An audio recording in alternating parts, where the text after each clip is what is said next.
How to create a database username in cPanel.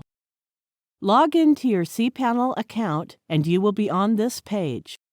Go to the Databases section and click MySQL Databases.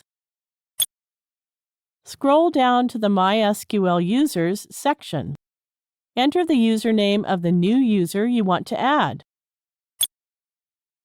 cPanel automatically adds a prefix with the entered username. You can enter the password manually or generate passwords automatically. To generate a password, click Password Generator.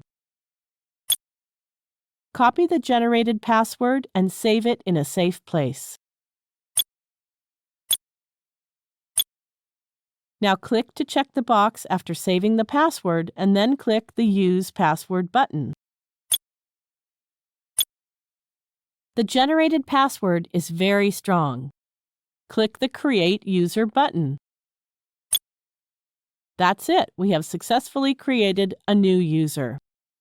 Thank you for watching.